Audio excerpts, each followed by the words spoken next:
Gloria a Dios. Vamos a buscar en Lucas capítulo 1, versículo 28. Lucas 1, 28.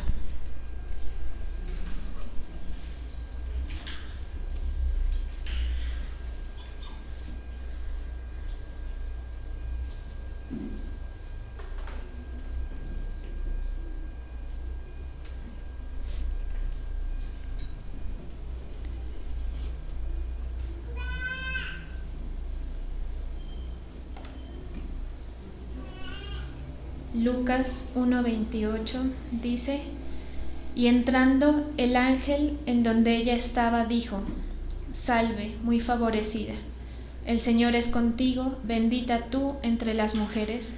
Mas ella, cuando le vio, se turbó por sus palabras y pensaba qué salutación sería esta. Entonces el ángel le dijo: María, no temas, porque has hallado gracia delante de Dios.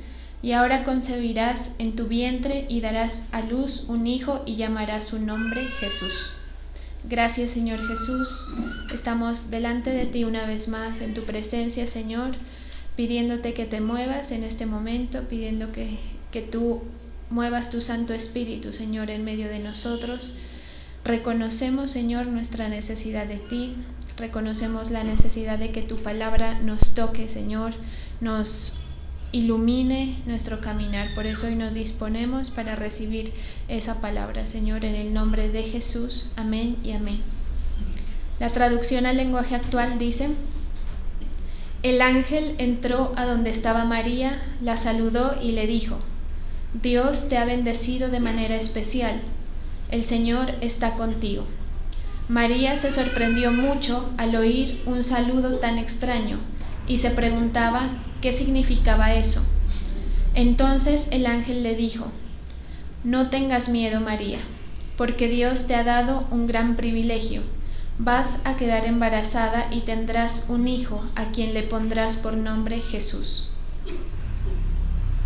Bueno, este pasaje nos está narrando el momento en el que María se encontraba en su casa y se le presenta el ángel, diciéndole que ella iba a ser la elegida. Ese es el momento en el que una persona común y corriente recibe el llamado del Señor.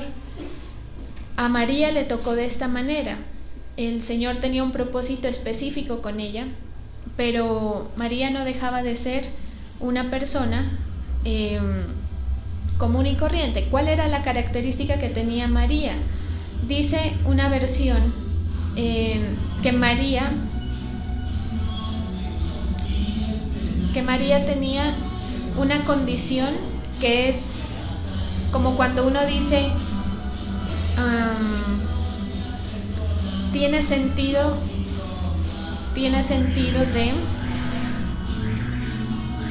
esperemos un ratico, eso, como cuando uno dice esta persona tiene sentido, por ejemplo, de elegancia, o esta persona tiene sentido de la estética, o esta persona tiene sentido musical, ¿sí? Era una característica que Dios le dio a María. ¿Y cuál era la condición de María? Que tenía sentido de Dios. Es como decir, era dada o presta para esa facilidad, ¿sí? Era una persona que la Biblia la describe como humilde, no en cuanto a lo económico, sino a su corazón, a la condición del corazón que estaba dispuesta a obedecer. ¿Qué es lo que llama la atención de María, la madre de Jesús? Lo que llama la atención de ella es que cuando el ángel le dice todas estas cosas, le dice que se haga con ella conforme a como él había dicho, como el ángel había dicho. Nosotros me disculpan un momento. Exacto, Diego, haga el bebecito para atrás porque si no, no dejamos escuchar. Gracias. En la palabra encontramos sucesos, por ejemplo, como el de Zacarías, el sacerdote, que fue el padre de Juan, era el padre de Juan. Cuando viene el ángel también, dice la palabra que que Zacarías y su esposa, creo que Elizabeth se llamaba, eran sacerdotes, eran personas temerosas del Señor, y viene el Señor en uno de los servicios que tenía que hacer Zacarías y se le presenta en el templo y le dice todo lo que el Señor iba a hacer y que le iba a dar un hijo. Recordemos que Zacarías y Elizabeth eran ya bastante viejos como para procrear, y aparte Elizabeth era estéril. Entonces Zacarías lo que le dice al ángel es, o sea, él duda, dice, ¿cómo puede ser eso que tú me estás diciendo? Entonces ahí es cuando sucede que el ángel le dice, yo soy un enviado de Dios y porque no me has creído vas a quedar mudo toda esta temporada hasta que el bebé nazca. Entonces, si comparamos, digamos que los dos personajes eran personas temerosas del Señor, pero la condición del corazón de María, o sea, ella estaba como tan humillada que a ella se le facilitaba decir que se haga conmigo lo que tú digas, ¿sí? Eso sucede en el corazón de una persona que ha sido muy trabajada por el Señor, que ha sido muy humillada. Usted sabe que cuando uno ya está, digamos, en situaciones bien extremas, uno dice, ya que pase lo que tenga que pasar, ¿sí o no? En muchas ocasiones uno dice, bueno, ya, el Señor verá. Y hay expresiones como a la buena de Dios, por ejemplo, ya lo que sea que venga, pues listo, lo asumimos. María estaba en una condición así. Quiere decir que en su vida, digamos a su manera, porque ellos, como el apóstol Álvaro explicaba, todos estos personajes todavía no habían recibido la gracia porque Jesús ni siquiera había nacido, ¿sí? Pero ellos eran personajes que tenían sentido de Dios y eran temerosos de Dios. Entonces, ¿qué pasaba? Que María, cuando la palabra la describe como una mujer humilde y obediente, se refiere a que ella estaba en una condición o su corazón tenía una condición que a ella le permitía decirle, Señor, haz conmigo lo que quieras. Eso sucede cuando uno ya no tiene apegos, cuando uno ya ha sido trabajado o por alguna razón uno sabe que de uno no puede salir, digamos, nada mejor que lo que Cristo ponga. ¿Sí o no? Porque en muchas circunstancias nosotros nos hemos visto en la situación de que nuestros propios planes se nos hacen más interesantes que los planes que nos plantea el Señor. A mí, personalmente, les comparto, me ha sucedido eso en mi vida de fe, en mi juventud, ¿sí? Porque digamos que, sobre todo en la juventud, es cuando uno está más deseoso de vivir, deseoso de hacer, de conocer. Uno piensa que la vida de uno va a ser algo bueno y no va a pasar desapercibida, como alguien que le escuché por ahí una expresión que dijo, yo pensé que en mi vida iba a pasar algo asombroso o iba a pasar algo. ¿Cómo fue la expresión? Bueno, no recuerdo, pero era como que iba a pasar algo diferente, que mi vida iba a ser diferente y resulta que no, ¿sí? Entonces, mire y la persona que dijo esa expresión es una persona que cree en el Señor. Y a nosotros, no sé si a usted le ha pasado, uno a veces, digamos que en la fe, pero no es la fe, sino que es el alma soñadora, ¿sí? Que se aferra, digamos, a una promesa del Señor, dice, no, el Señor va a hacer grandes cosas en mi vida, va a traer a mí no sé qué, esto, lo otro, va a abrir las grandes puertas, van a pasar cosas sobrenaturales. Y las promesas sí dicen así, pero nosotros a veces idealizamos. Cuando el tiempo avanza y nos damos cuenta que de pronto no ha pasado eso que soñamos o que imaginamos, nos preguntamos por qué. Y es que mire, que para que las cosas grandes que el Señor quiere hacer en nuestra vida ocurran, primero nosotros debemos ser trabajados y llevados por un proceso en el cual el Señor, cuando nos diga algo, nosotros estemos en una condición de tanta humillación personal, de la parte carnal, de la parte anímica, que usted le diga, Señor, haz conmigo lo que quieras, porque en mí ya no queda nada. Esa era la situación de María. María no se destacaba por ninguna otra cosa más. La Biblia no describe que ella tuviese ninguna buena condición. Cuando dice que ha hallado gracia, se refería a esa condición del corazón, pero absolutamente nada más, ¿sí? No era, ni siquiera la describe como una mujer bella, nada de eso está descrito en la palabra, ¿sí? Ni siquiera la describe como una mujer sabia, como en otras situaciones sí lo hace la palabra. Entonces la condición de María era esa. Es más, cuando ella recibe la palabra, ella le dice que se haga más adelante, unos pasajes más adelante, ella le dice, ella alaba al Señor. Hay un pasaje que dice así: María alaba al Señor por lo que estaba haciendo en ella y en su familiar Elizabeth, que era la mamá de Juan el Bautista, el que iba a preparar el camino. O sea, estaban en juego, digamos, el nacimiento de dos bebés. El primero era Juan el Bautista, que iba a ser mayor que Jesús en edad para que naciera antes y empezara el ministerio antes, y luego estaba Jesús. Entonces ella alaba al Señor porque en el espíritu, por esa condición de que estamos hablando de ser, digamos, aparente para las cosas de Dios o tener sentido de Dios, ellos se daban cuenta de que en esos sucesos había algo extraño moviéndose, había un Espíritu Santo o había una fuerza de Dios moviéndose. ¿Cómo sabían ellos? Nadie les dijo, simplemente ellos lo sentía la gente. Eso que estoy diciendo lo describe la palabra.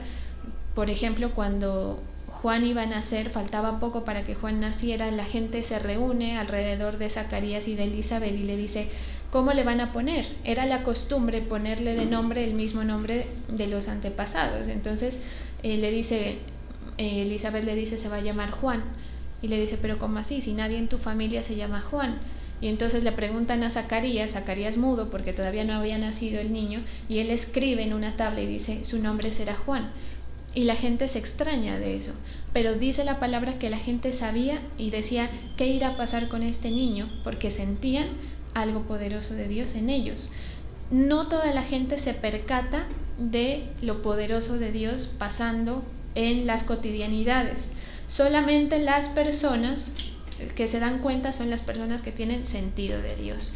Es decir, que de alguna forma están conectados, que de alguna forma están con intenciones o que reconocen de alguna manera al Señor.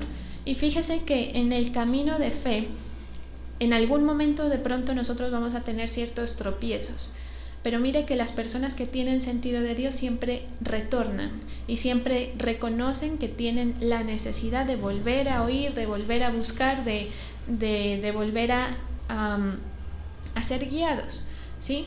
Eso es tener sentido de Dios. Entonces ustedes y yo que estamos aquí hoy tenemos un sentido de Dios, ¿sí? Las personas que nos interesamos por oír tenemos sentido de Dios, unos más que otros, por supuesto, ¿sí? Cada uno tiene su propósito también y cada uno tiene su sentir, digamos, distinto respecto a las cosas que Dios propone, ¿sí? Pero tenemos sentido de Dios. Entonces, cuando nosotros adquirimos y trabajamos eso, es cuando el Señor puede actuar. Eso era lo que le pasaba a María. Entonces, aquí estamos hablando de un llamado. ¿Cuál es el desarrollo del llamado de María? Fíjese esto, porque hay muchas personas que a medida de que van conociendo al Señor se interesan por el servicio, ¿sí? El servicio, o algunas, el Señor simplemente los llamó de alguna manera y casi que empujándolos, el Señor los ha llevado a seguir sus caminos, a seguir sus pasos. Pues mire que aquí la palabra le dice: eres muy favorecida, pero hay un suceso de la palabra que está descrito más adelante en el que José y María, por costumbres judías, van al templo, van a Jerusalén a inscribir al hijo. ¿Cómo es que se llama eso? A registrarlo, algo así, ¿sí? Entonces se acercan al templo a registrarlo, creo que a circuncidarlo también. Y vienen unas personas también con sentido de Dios, porque ellos no tenían a Jesús hasta ese momento, pero ellos esperaban y creían en la profecía que había sido dada por los antepasados. Y entonces estas personas le comienzan a decir: este es el niño que iba a venir, al que estamos esperando. El Señor que les habla le dice: ahora yo puedo morir y descansar habiendo visto la salvación que el Señor tiene para Israel. Y después de esas palabras le dice: pero tú, María, vas a ser atravesada por la espalda con una espada. Entonces, imagínese María con su bebé, la favorecida, ¿sí? La que había sido elegida.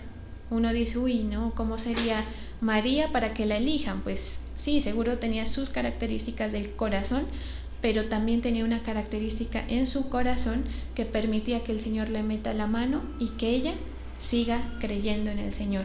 Cuando nosotros somos llamados por el Señor ve dos cosas, ¿sí? La primera es que usted esté dispuesto a obedecer. Y en la mayoría de los casos, la gente dice: sí, yo sí quiero servir, yo sí quiero estar en tus propósitos, Señor. Yo sí quiero estar en tus propósitos, Señor. Pero ese llamado muchas veces tiene una puñalada por la espalda en cuanto al sufrimiento, ¿sí? ¿Cuál era el sufrimiento de María? Nada más y nada menos que iba a ver sufrir a su hijo. Y eso es la gran favorecida María. Imagínese, si a usted le dicen, si de pronto a usted le dicen: ¿quiere ser María la elegida? De pronto dice sí. Pero si usted mira todo el suceso, uno dice: yo no quiero ser madre de Dios, ¿eh? Yo quiero ser madre de mis hijos, que son mal, pero pues no importa. Duelen menos que ver a un hijo muy amado ser humillado y torturado de esa manera como María lo tuvo que ver. Aparte que sufrió en carne propia también el ministerio de Jesús. Es decir, entre María y Jesús, digamos que hubo cierta ruptura, ¿sí? ¿Por qué? Porque María, por más madre de Jesús que era, no estaba conectada del todo al ministerio de Jesús. Tanto así que Jesús, usted sabe el suceso cuando llega la mamá María con sus hermanos y le dicen: llámenme a mi hijo. Entonces ella cree, pues dice: no, pues soy la mamá, seguro me viene a atender. Y Jesús no para nada por su mamá. Y usted dirá: ¿y dónde está la honra, sí, de Jesús hacia su madre? No, habían digamos que en la palabra de Dios hay cosas o preceptos o mandatos o ¿qué se puede decir? O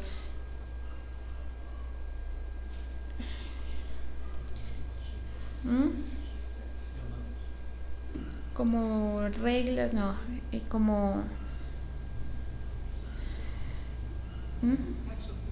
no, o sea, como preceptos, como digamos, sí, digamos, hay, digamos, versículos, por decirlo así, porque no encuentro la palabra, hay versículos de los que uno se puede agarrar según la circunstancia, ¿sí o no?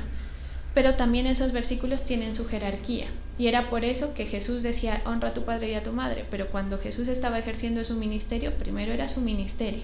Y cuando Jesús estaba en el templo siendo niño, le dice: ¿cómo así que dónde estaba yo? ¿No saben que yo tengo que estar en los negocios de mi padre? O sea, era una situación que uno va, digamos, si uno lee la palabra, la estudia, porque el que la pasa así nomás de pronto no entiende, hay ciertas cosas que van antes, ¿sí? Prioridades, exacto. Entonces, fíjese que en las iglesias pasa mucho esto: no, es que yo tengo que seguir a mi marido. Yo he escuchado eso cantidad de veces. Y resulta que el marido pues te aleja de la fe. O no, yo tengo que velar por mi familia. Y sí, Cristo no te ha llamado a nada de eso, pero lo primero, dice, es obedecer a Dios. Hay un pasaje que creo que lo mencioné en una de estas predicaciones. Pero bueno, entonces encontramos esas prioridades. Jesús las tenía bastante claras. A María le tocó ese llamado bastante difícil. Por eso al que el Señor llama algo grande, generalmente esa persona va a tener que ser pasada por bastante prueba, por bastante sufrimiento para ser, digamos, capacitado para hacerlo, ¿sí? Para que cuando le toque asumir no salga corriendo, ¿sí? Si uno es llamado como pastor, por ejemplo, ese llamado que el Señor hace, si es que lo hace el Señor, claro está, como decía el apóstol Álvaro esta mañana, porque muchas veces el llamado surge de una emoción que una persona tiene, esa persona va a ser fiel a su llamado, por encima de las circunstancias. Si usted sirve en algo y usted se va a encontrar con un sinnúmero de situaciones, si usted ha sido realmente llamado por el Señor y tiene un corazón para Dios, tiene sentido de Dios, usted va a estar por encima de las circunstancias, ¿sí? Porque mire que en la iglesia el Señor permite muchas veces que veamos cosas que nos gustan y que no nos gustan. ¿Por qué? A la gente le gusta ver las iglesias llenas, a la gente le gusta ver todo andando, pero no le gusta meter el hombro cuando hay que trabajar para las cosas. Eso lo hemos visto aquí, cuando este lugar estaba horrible, que eso no había ni por dónde caminar bien, era un polvero, era un lugar súper oscuro, no toda la iglesia estaba ahí, ¿sí? Entonces una cosa es meter el hombro, una cosa es decir, yo me meto por la causa, y otra cosa es decir, yo voy en la comodidad. Entonces el Señor, ¿a quién llama? Aquel que está dispuesto a meterle el hombro. ¿A qué? A sus negocios. El apóstol Pablo, con todo lo opositor que era, el Señor vio en él que tenía una condición que le iba a permitir y lo llama. Usted sabe el llamado de Pablo, que fue súper atípico, ¿sí? Que iba en su burro, creo, en su caballo, y de repente se le presenta el Señor mismo, o el ángel del Señor, dice la palabra, y le dice: Pablo, yo te he llamado, yo soy Jesús a quien tú persigues. Imagínense ese llamado de Dios, por favor. Pablo queda tocado, él está convencido, o sea, él con ese encuentro, porque todos aquí hemos tenido un encuentro, ¿sí o no? De pronto no tan contundente como el de Pablo, pero en algún momento el Señor a usted lo llamó y le atravesó su corazón, y usted dijo: yo necesito caminar con el Señor, esta es la solución para mi vida, diría alguno, yo necesito la sanidad del Señor, porque el Señor se vale de multitud de circunstancias, pero a todos el Señor nos atravesó en alguna forma, ¿sí? Es una cosa que nos hace como volver, como decir: yo necesito esto. Entonces, bueno, Pablo fue atravesado por las palabras de Jesús, se convenció de quién era Cristo de inmediato, y ya para él no había retorno. Y él sabía todo lo que venía, porque él era el que perseguía a la iglesia. Entonces, fíjese cómo el corazón y el ser llamado por Dios tiene que ser, ese llamado tiene que ser recibido por un corazón que está dispuesto a que el Espíritu Santo lo toque de tal manera que no importa las circunstancias. Nosotros, como creyentes cristianos, como personas que estamos con un propósito, yo no sé cuál será el propósito de Dios con su vida, y a veces ni tampoco sé cuál es el propósito del Señor con mi vida, ¿sí? Pero aún así estamos por encima de las circunstancias, sabiendo que Él va a hacer.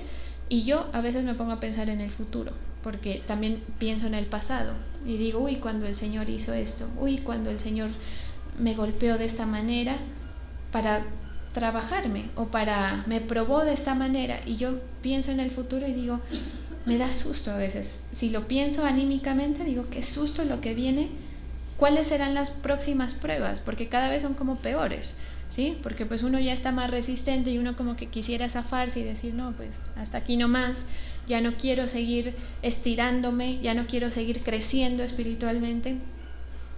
Pero yo lo único que puedo decir es que en esas pruebas anteriores el Señor siempre personalmente me ha sacado en victoria, y que por supuesto las pruebas vienen por sorpresa, que si a usted le dice: le va a pasar esto, de pronto uno sale corriendo, ¿sí o no?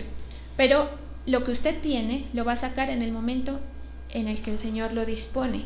Usted tranquilo, que usted no lo va a saber, usted se va a ver es ya sacando lo que tenga o lo que no tenga de Jesús en usted. María tenía esa situación. María sacó lo que tenía de Dios dentro de ella, en su corazón, cuando la llamaron. Por eso es que ella le dice: que se haga conmigo conforme a lo que tú has dicho. Ella no dijo: y José, y mi futuro y mis planes, yo me iba a casar, ahorita me iba a casar con mi amado y ahora él se va a ir. Tantas cosas que pudo haber dicho, ¿sí? Y tampoco se imaginaba lo que venía. Pero en todo ese momento, ella digamos que estuvo con ese corazón, y cuando ella ve que Jesús muere y es atravesada, como le habían dicho en esa profecía y en esa palabra cerca del templo, es atravesada en su espalda, viendo a su hijo morir, ella se convence del ministerio de Jesús. Y es ahí cuando María empieza a ser discípula de Cristo. Antes era la madre, ¿sí? Es ahí cuando ella se convierte en una cristiana más, ¿sí? Antes era mi hijo hace cosas, venga mi hijito, haga este vino que necesitamos aquí, venga mi hijo, no sé qué, ¿sí? Era una relación distinta. Pero mire que cuando recibe el golpe, o sea, yo lo que quiero que usted entienda es que cuando usted recibe el llamado, tanto el llamado como los golpes que vienen a raíz de eso, su espíritu, el Señor lo va a permitir porque su espíritu está, digamos, listo para recibir el golpe. ¿Me hago entender? Eso es como cuando uno le van a sacar sangre, ¿sabe? Y uno pone el dedo y uno así como que bueno, ya viene. Pero ya usted se prepara y cierra los ojos y viene, ¿sí? Su cuerpo, su mente se dispone a recibirlo, ¿sí? Y lo que viene con eso, o sea, ¿qué es lo que a nosotros nos convence de dejarnos hacer? Una razón, ¿sí o no? Uno dice, no, me tengo que hacer una cirugía. En mi sano juicio yo no me la hago. Yo solo me la hago porque sé que la necesito. Porque, mejor dicho, si yo no hago eso, mi salud se ve afectada. Pero si yo le digo, venga, le hago una cirugía así de chévere, usted dice, no, pues yo no me dejo abrir de nada, ¿qué tal? ¿Sí? Atravesar por un momento incómodo, usted sabe lo que implica una operación, una recuperación, que por sencilla que sea, implica una recuperación, ¿sí? Si a usted le dicen, venga, que le vamos a abrir así alguna parte de su cuerpo, usted dice no. Cuando usted tiene una razón y está convencido de que le toca, usted dice no, pues se hace al dolor, digamos. Uno dice no, pues ya tocó, me armo de valor y venga, ¿sí? Imagínese la gente que le ha tocado cirugías de corazón abierto, por ejemplo. ¡Qué miedo! O sea, para uno someterse a eso tiene que estar convencido de que es eso o se muere, ¿sí o no? Algo así pasa espiritualmente cuando uno está dispuesto a ser sacrificado por Cristo, cuando uno está dispuesto a morir por Cristo, ¿sí? Uno está en tal convencimiento de lo que cree de Jesús, que es como que las razones que son de peso pierden ese peso, ¿sí? Es como que las razones que antes hubiesen sido el motivo por el que salimos corriendo, pues ya no están, sí están, pero hay algo más fuerte que lo tiene uno pegado. Entonces, a los siervos del Señor, el Señor, me da susto decirlo, pero el Señor nos trata de esa manera. Y uno a veces quisiera salir corriendo por las circunstancias, abandonar. Pero el apóstol Ruth, en estos días que estábamos en familia celebrándole el cumpleaños a ella, pues daba unas palabras toda bonita ella de agradecimiento, ¿no? Por el agasajo. Y entonces ella decía, mi único deseo es que ustedes permanezcan unidos, porque si ustedes permanecen unidos, pues todo va a permanecer unido. Y refiriéndose pues a todo, ¿sí? Al ministerio, a la familia. Y dijo así, en medio del chistecito y la recocha, y dijo, recuerden que estamos por encima de las circunstancias. Y yo en ese momento pensé, y yo dije, sí, cierto, nosotros hemos estado por encima de las circunstancias. A ella muchas veces la han tachado de alcahueta, de oportunista, de lo que sea, ¿sí? Por cubrir tal vez, o por estar, más que todo por estar. A uno también. Yo recuerdo una muy buena amiga que yo tenía, y hago así porque pues ya cuando las cosas malas pasan, ya los amigos ¡pum!, salen corriendo. Decía, no, pues claro, es que ella sigue ahí porque de todas maneras pues, ¿no?, le sigue llegando. Y yo decía, si supiera, o sea, si supiera todo lo que hay detrás, que uno ha tenido que morir y sacrificarse y decir, me aguanto esto, me soporto esto, este dolor, que si a mí me preguntan, yo digo, yo no me lo aguanto, pero ya en la circunstancia uno se lo aguanta porque uno está por Cristo, ¿sí? Y uno está por encima de la circunstancia. Y usted, la mayoría de aquí saben a las cosas que más o menos me refiero, ¿sí? Pero el punto es que nosotros cuando somos llamados, no se me asusten, porque seguramente el que está empezando dirá, no, pues lo que me espera, ¿sí? Y uno tratando, Hernán por allá tratando de evangelizar, venga que Jesús lo ama, venga que, ¿sí? Y entran aquí y se encuentran con que no, que va a ser atravesado, no, pues no se asusten. Lo que va a pasar en nosotros, en toda la iglesia, es que nosotros nos convencemos de nuestra verdad. Es como cuando uno ama mucho a alguien, ¿sabe? Haga de cuenta, yo amo a mi padre. Yo no sé si ustedes aman a su padre, pero hagamos de cuenta que sí, ¿sí? Amo a mi padre. Claro, porque pues casos hay, ¿no? Pero yo amo a mi padre y mi padre cometió un error, ¿sí? Cometió un error y usted lo apoya por encima de las circunstancias. ¿Qué tengo en la mente ahorita? No sé si recuerdan el caso del peluquero que lo apuñalaron, que lo apuñaló el hermano, ¿sí? Mauricio Leal y todo ese tema. Yo estaba leyendo pues en las noticias, porque eso fue en todo Colombia, eso mejor dicho, todo el mundo se conectó a la audiencia, ¿no? Porque pues un caso escalofriante que un hermano haga eso a la madre y al hermano, y entonces el hijo del asesino posteó algo y puso algo así como yo te apoyo, no sé qué, y toda la gente, ay, ¿cómo? No sé qué. Y otra gente decía, pero si es el papá, o sea, ¿qué esperan? Es un niño, ¿cómo van a esperar que, además, él que tiene en la cabeza, es mi relación con mi papá, yo no sé qué problemas tendría con mi hermano, lo amaba, ¿sí? O hay amor de esa persona hacia la otra. Y eso borra la otra razón por la que vas a sacar de tu vida a esa persona. Entonces, eso sucede en las familias. Que si las familias entendieran eso, por ejemplo, pues sería un vínculo indestructible. Sería un vínculo del amor de Dios. Porque ¿qué dice la palabra? Que el amor todo lo cree. Imagínense, todo lo cree. Y a uno a veces le dicen algo y uno dice, no te creo. Todo lo cree, todo lo espera. Esperar es lo más harto del mundo, ¿sí o no? Ah, pero si tú dijiste que en unos años íbamos a estar en mejores condiciones, que nos ibas a sacar adelante, ¿y dónde están esas promesas? Pues sigue esperando, si es que lo ama, si es que la ama, porque el amor todo lo espera, el amor de Dios, todo lo soporta.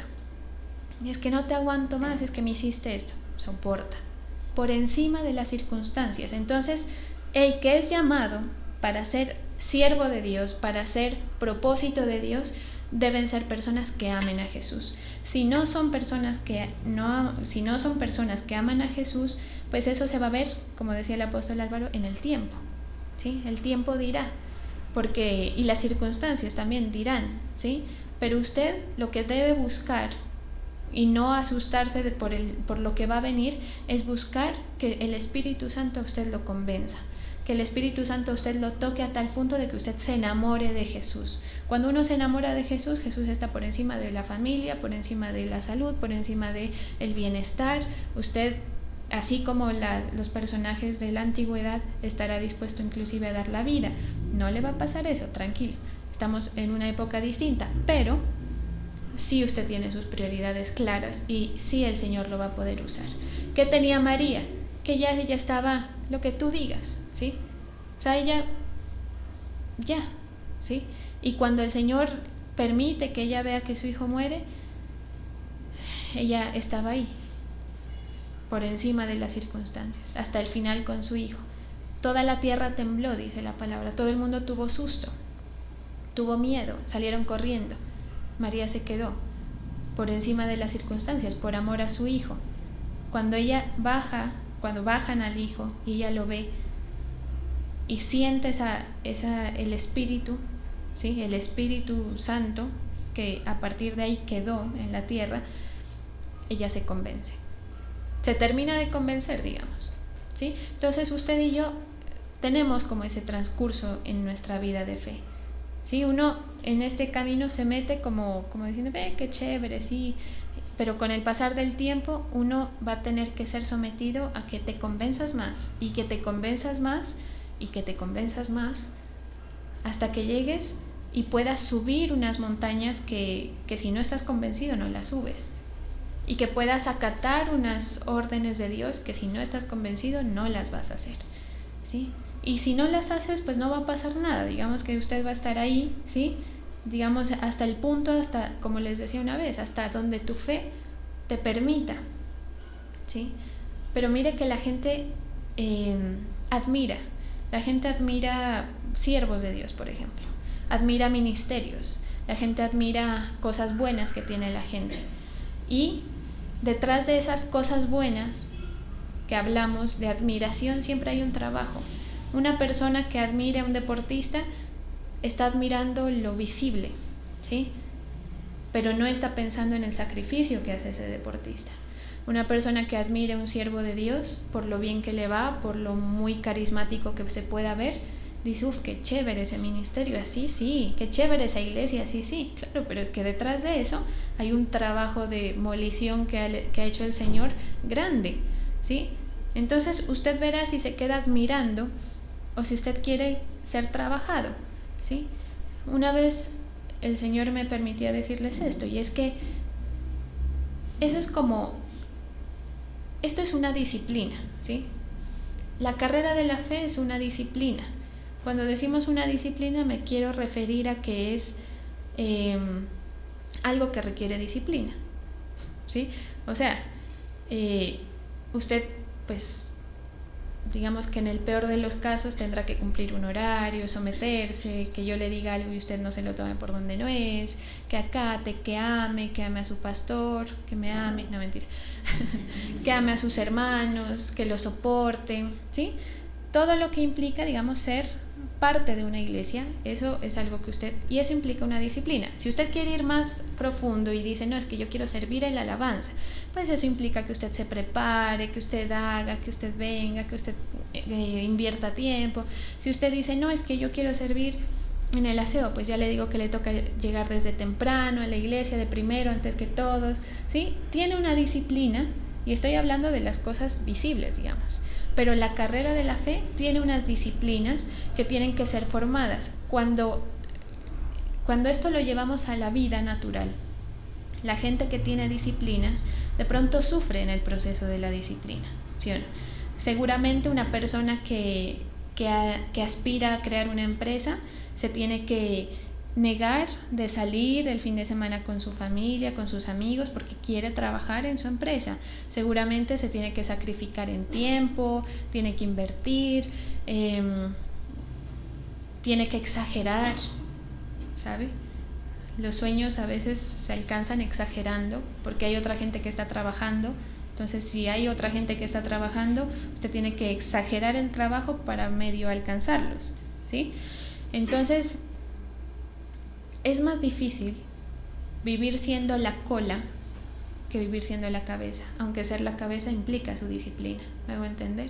Es decir, es más difícil vivir con las consecuencias de la indisciplina que vivir disciplinándose. Eso es más difícil. A una persona joven, por ejemplo, porque hay gente que es como que no viera el futuro, ¿no? Y yo digo, se van, digamos, por el camino fácil. Entonces dicen, yo no voy a hacer eso, yo no quiero estudiar. Uno conoce gente así.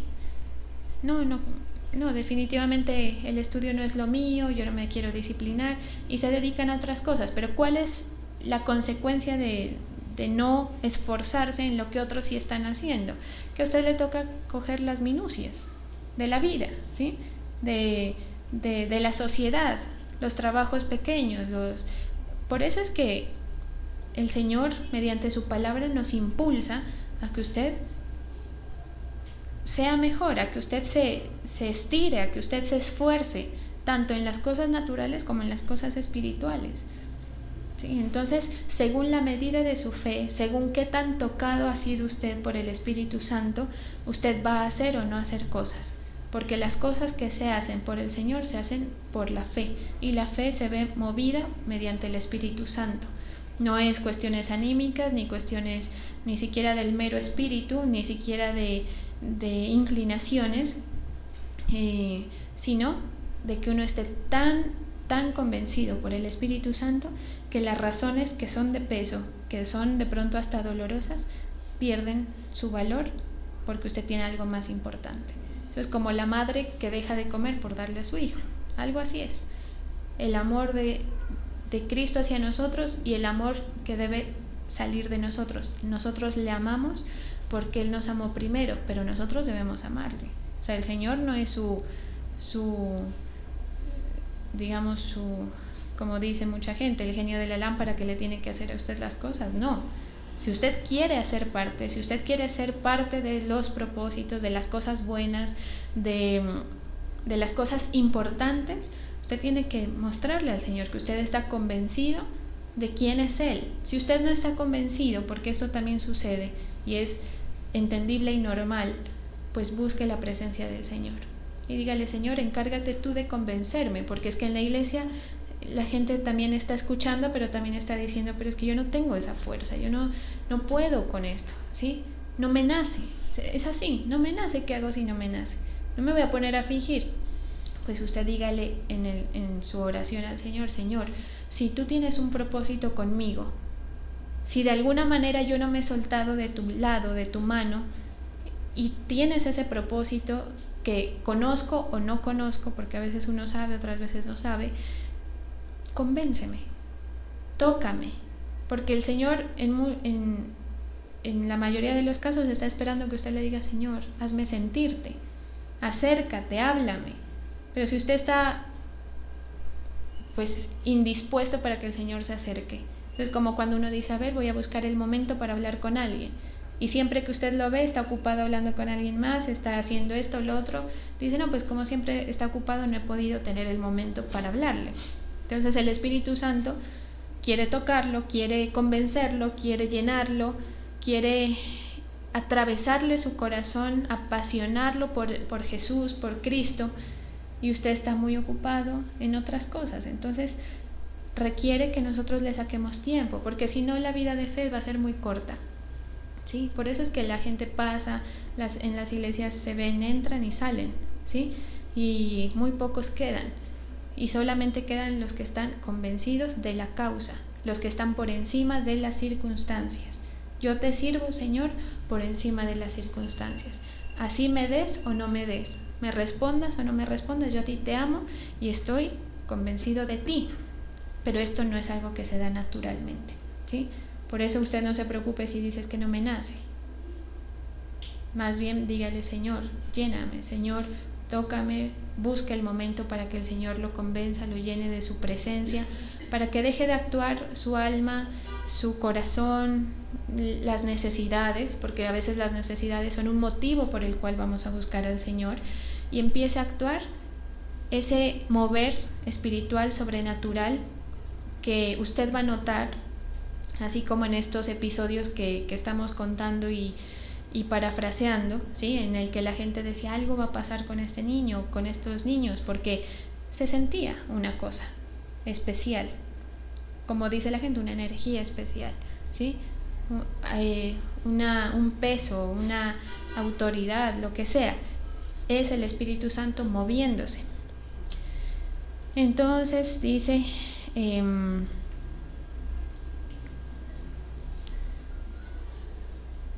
ella le dice: hágase conmigo conforme a tu palabra, y el ángel se fue. Entonces María ahí cuando le dijo eso, se sometió a la voluntad del Señor, no se dedicó como a preguntarle o a pelear y mis planes y mis cosas.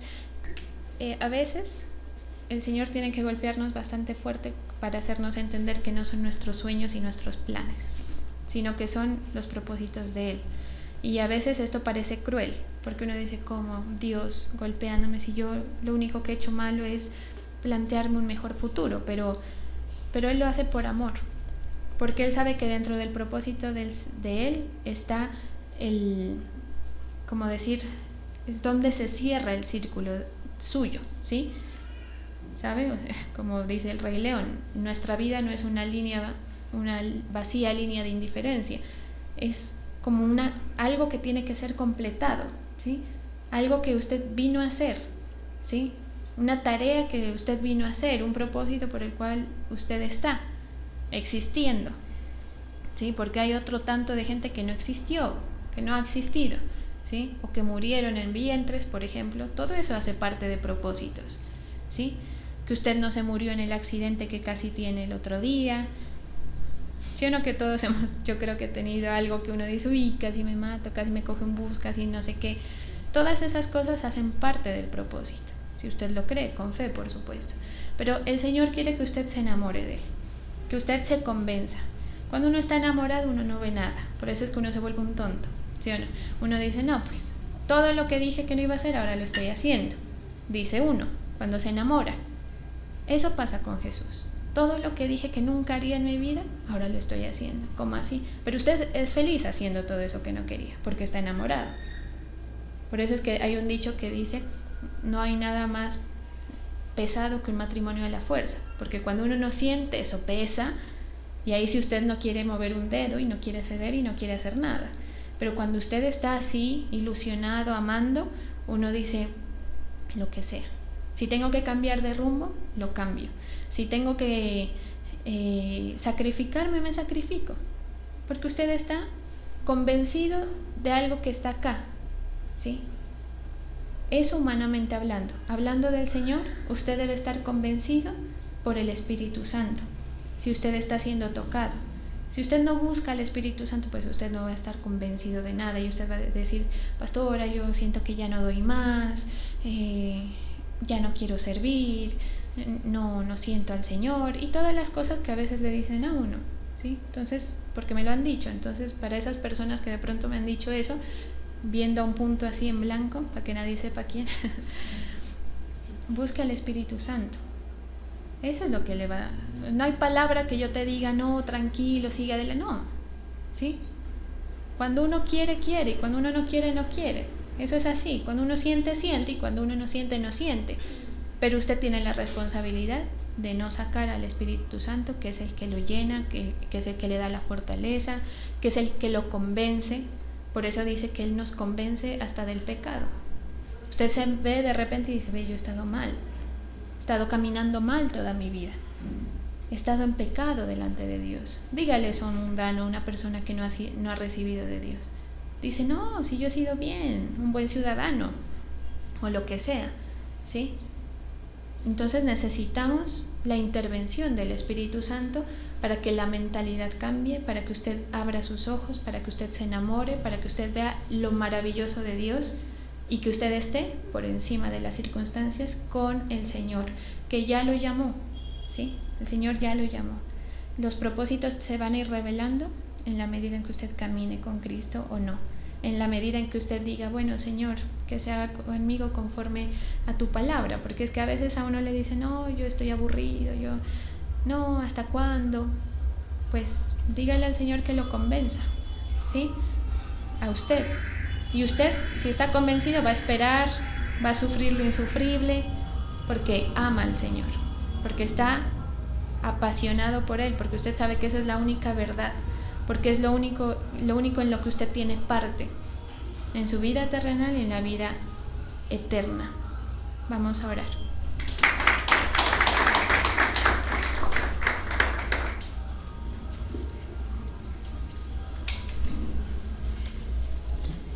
Gracias, Señor Jesús. Estamos aquí delante de tu presencia, Señor. Yo te clamo por las personas que traen sus tributos a tu altar. Te pido que bendigas a cada uno de tus hijos y de tus hijas en el nombre del Padre, del Hijo y del Espíritu Santo. Amén.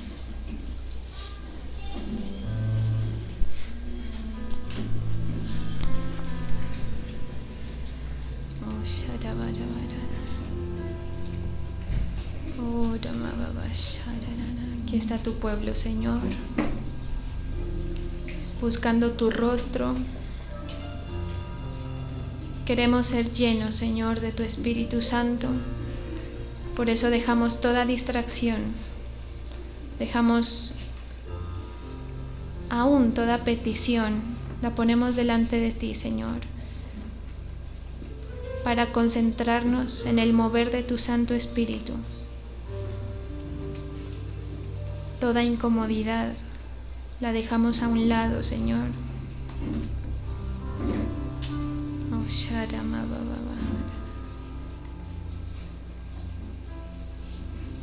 Hoy nos unimos, Señor, en clamor espiritual para que tu Espíritu Santo se mueva en medio de nosotros. Tu iglesia quiere ser llena, Señor. Cada uno de nosotros quiere ser llenos con tu Espíritu Santo. Queremos sentir esa paz que viene de ti. Queremos sentir eso sobrenatural que nos muestra que nada es tan importante, Señor. Nada es tan importante como lo eres tú. No hay un mejor lugar para estar. No hay un lugar más placentero que estar en tu presencia. Por eso el rey David te cantaba así, Señor. Nuestra alma anhela ardientemente tus atrios, tu presencia.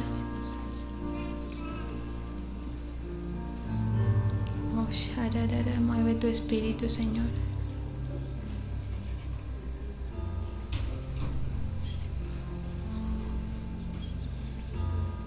Nuestro corazón, nuestra carne te cantan, Señor. Bienaventurados son los que tienen en ti sus fuerzas, Señor. Bienaventurados son los que tienen en ti, Señor, sus caminos.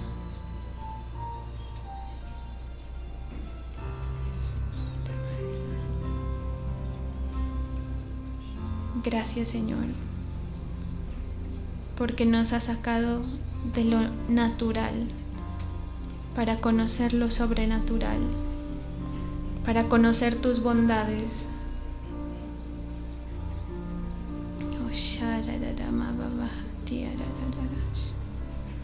Llena, Señor, este lugar. Llena las lámparas con tu aceite.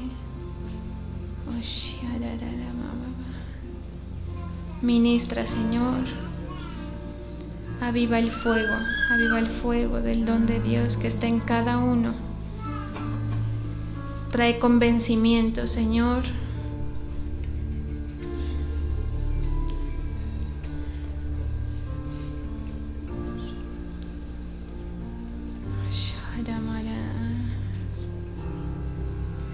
Que se encienda, Señor, la pasión por ti. No queremos ser indiferentes, no queremos ser fríos, Señor, ante tu presencia. Permítenos sentirte, Señor Jesús. Nuestro espíritu clama, nuestro espíritu gime, Señor.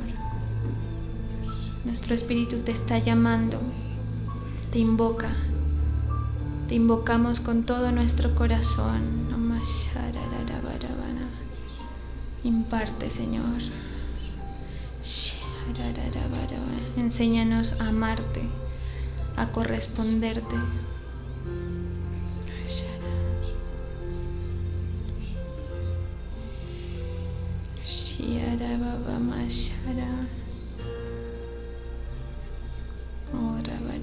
Quita todo engaño, Señor.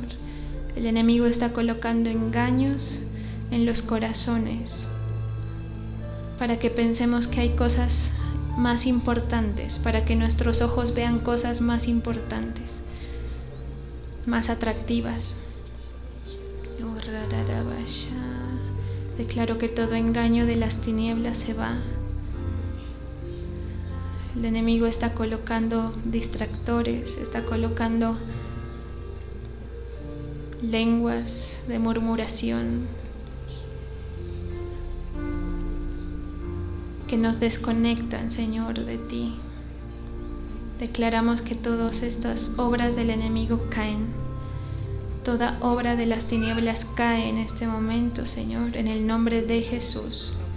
Con la autoridad que tú nos das, Señor, reprendemos de nuestra vida toda obra de las tinieblas, toda marca que el enemigo haya colocado, todo pacto que el enemigo haya hecho por nuestra vida se cae, porque nuestra vida te pertenece a ti, Señor. Somos tuyos. Tu iglesia está en pie de batalla, Señor. Ahora imparte más autoridad en las lenguas, en las declaraciones. Fortalece el hombre interior.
Tú eres el que nos ayuda, tú eres el que nos sostiene, tú eres el que nos impulsa, Señor, a dar pasos de fe. Imparte fe, Señor, a tu pueblo. Puedas seguir, aun con tu mundo hecho pedazos, el Señor guiará tus pasos en paz, en medio de la tormenta.